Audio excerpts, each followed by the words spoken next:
something ugly, you think, oh, that's ugly. But when you swallow that feeling, it goes down to the baby.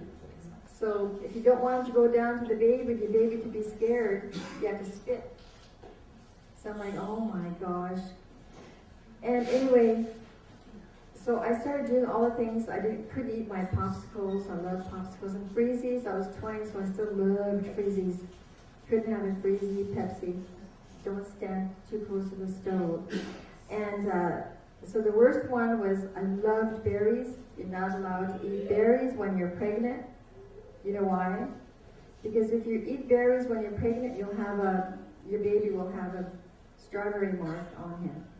I'm like, oh no. When we had blackberry patches, all reserves, you have blackberry patches. So one day, they sent me to go pick berries because they came over again, and this time we're going to have dinner. So they let me know, we're coming, and make some rice, we'll bring over some food. And, but we want you to go and pick some berries. I'm like, they want me to go pick berries, and they're big and it's hot in summer. So I went out to go pick berries. And see, this is how it is in our culture. You're told what to do, but in a nice way. Today, nobody tells you what to do, And, but I did it, that's my teaching. I'm listening. And so went to pick berries. And there's one big, fat, black berry. You can smell it, blackberries, and it's hot. And I'm like, oh. And I'm holding it like this, and I'm like, I'm holding it like this, and I'm like, oh. So I'm like, I just had to smell it. Maybe if I smell it, because I was going like this. Oh, and it felt good. So I looked back at the house because they're here now, and I have big berries. So I'm like, I'm just gonna have one, and I said, I promise I won't have any more. So I ate that berry. So my son Sky, to this day, he still has that blackberry mark down. And I'll come back to that in a second. But the spitting thing, in Victoria, I can't remember if it's Douglas or one of those streets, brand new sidewalk, like white, like this. It was like beautiful, wide. And right in the middle, we went to town to do some shopping. Right in the middle of the sidewalk, there's a pile of horse poop. And I'm like, oh my goodness, because of the police, the horse rider, whatever. And just a big, hot, still steaming. Oh God. It was still steaming. And so like, oh no. And I went like this. I kind of sucked in because I'm like, I don't want to spit. I wasn't a spitter. I was never a spitter. I'm like, and people are in Victoria, I'm not sure if it's still like that today, but really nicely dressed, and older ladies with their little hats, and I'm like, and I'm looking around, and there's no place to spit, but I see a little bush at the end of the block around the corner. I'm like, I have to wait till I get there. But you know what I did? And I didn't want to spit, so I went like this. I'm like, it's just natural, it's just normal, everybody does it, we all do it, it's just part of nature. I started doing that so I wouldn't think ugly. I'm like, and I didn't feel that, And all of a sudden, all these bells went off, like, that's the teaching. That's the teaching. That's the discipline, is not to judge. If someone is dressed like all old, smelly clothes or anything like that, it's like, or whatever it is, And I carry that, I'm not perfect, but like sometimes, there's urine and whatever, it's like, oh, but I'm like, I don't move, I don't think, oh, it's just, everyone has their story.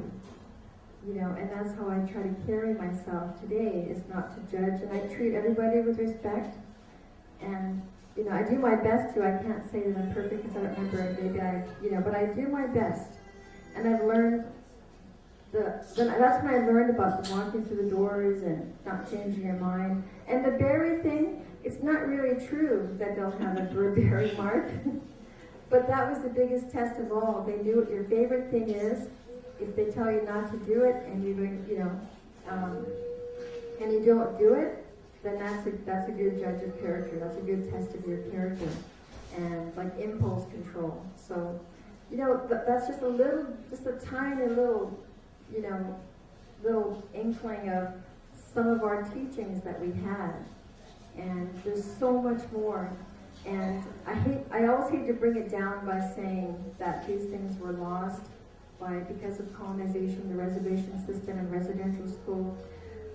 But they weren't really, because a lot of people and our elders still carry these stories. It's just up to us to sit and listen. Sometimes they're talking with you. Listen to what they're really saying. And a lot of our elders don't talk about some things because of their experience of the residential school system, as you know. And they suffered more. I mean, it's harsh because they couldn't speak the language. That language was stripped away from us.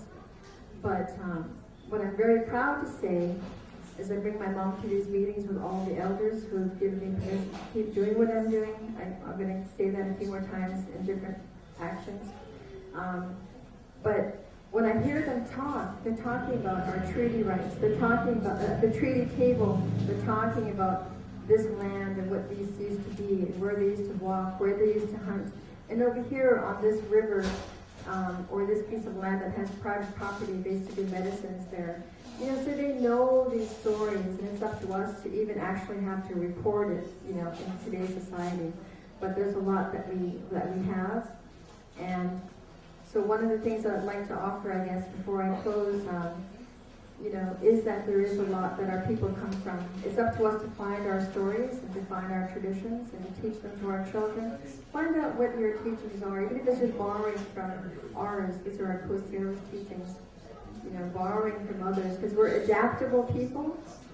But we, because of the topic that we have, get involved in your community, get your kids involved in community sports, volunteer in your school. When you volunteer in your school, you gain skills. I volunteered for decades, and people are so upset with me because I wasn't getting paid. But now, I can work anywhere. I can do anything, and I took courses for my voice because I was shy. I took theater. I used to stutter because of issues.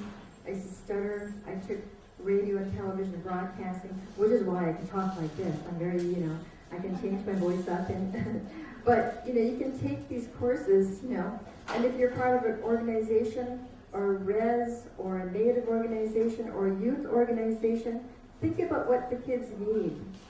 Think about what they need before things happen. And if you're a parent, if you're a grandparent, take some time to give the parents a break, because they're too emotionally involved with the kids, and they get upset easy because they're still trying to deal with their own emotions.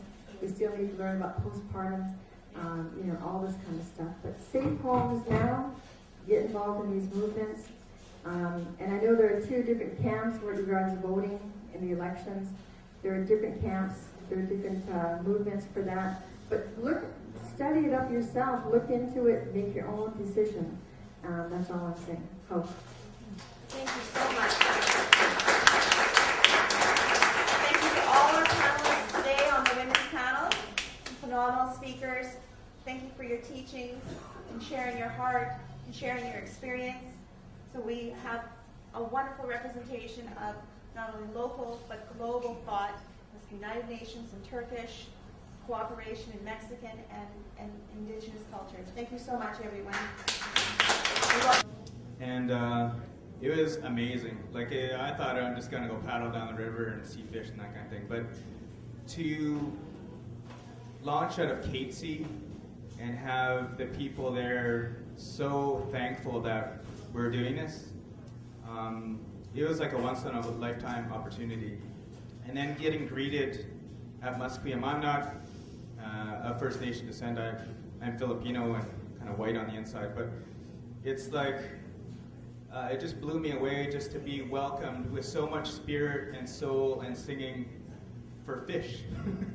It blew me away, and I want to thank the people, First Nations people, for standing up and a friend of mine said First Nations people, Aboriginal people are environmentalists with broken hearts because they understand what the land is about and what it can give us and how it feeds us spiritually as well as in our stomachs. So keep standing up and keep passing on the message. Eventually everybody will get it. Thanks.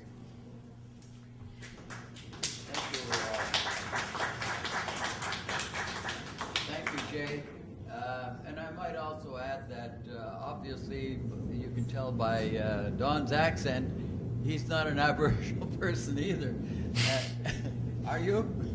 No, I'm English for my sins. I'm sorry.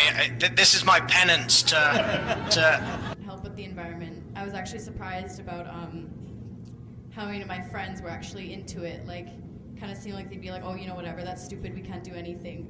But you know, it's actually quite made a difference, like around my group of friends and acquaintances and all them. So yeah, it's pretty awesome. Oh yeah, I forgot to add, I'm Aboriginal. My name Nakusenan Salewa, it means sun angel in Mi'kmaq. We're from the East Coast. And just as an Aboriginal youth, I kind of feel the need to, you know, protect the land. And I feel that my generation is, of course, you know, the up-and-coming generation, and it's, you know, our job to conserve the planet, conserve our land, because, you know, the adults won't be around to do it much longer, you know? Like, so, yeah.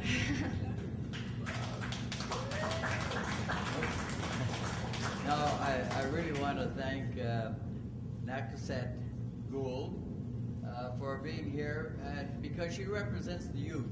And the youth is the future of this land, and certainly represents the youth, the future of the Aboriginal community, not only in British Columbia, but right across this country. And I'm really pleased that you're involved, and I'm pleased that... I'm here to introduce Nyla Carpenter.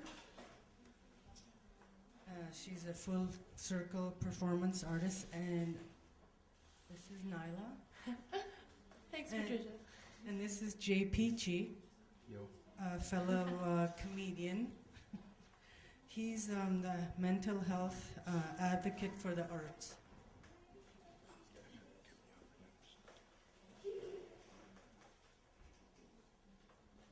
And shall we begin with Nyla?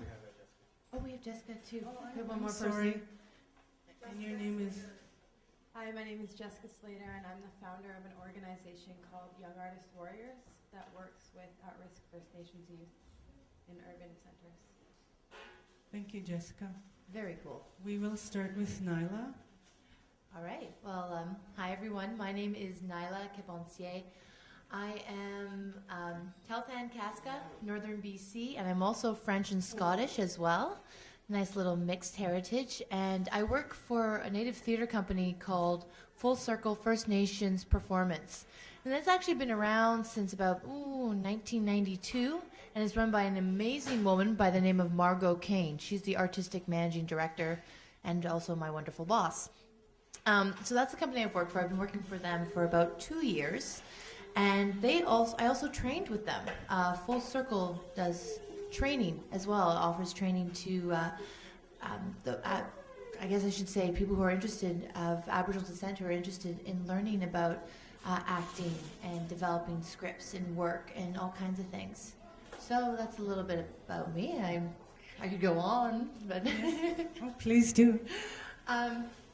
And also, too, what's happening right now is tonight is our last night of the Talking Stick Festival. We are in our 10th year.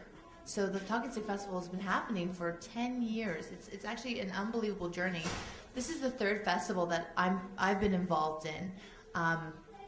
The first festival, I got to perform a solo show. I created my first solo show and got to perform at it in 2009. And then I've worked the last festival in 2010. And now I'm currently gophering the 2011. I'm also co-hosting the closing night party tonight at the Wise Hall. So for all you folks out there, if you want to come to a really fun night, see Murray Porter, the bluesman extraordinaire, Zacchaeus Jackson, slam poet, amazing. This young man is going to be big. Come down to the Wise Hall tonight. Doors are at 6 p.m. There's going to be food. Tickets are $12 and $15, and I'm also co-hosting that night, so it'd be cool to see everybody there. What is the address? The Wise Hall is on Adenac and Victoria. I can't remember the actual numbers, but I just know that it's a green building. It's got a door. Behind the Culch. Sounds good. 1800 block. Sounds good. Adenac and Victoria. And it's probably going to start, like I said, doors open at 6. We'll have opening prayer at 6:30, and we're probably going to go till about 10:45.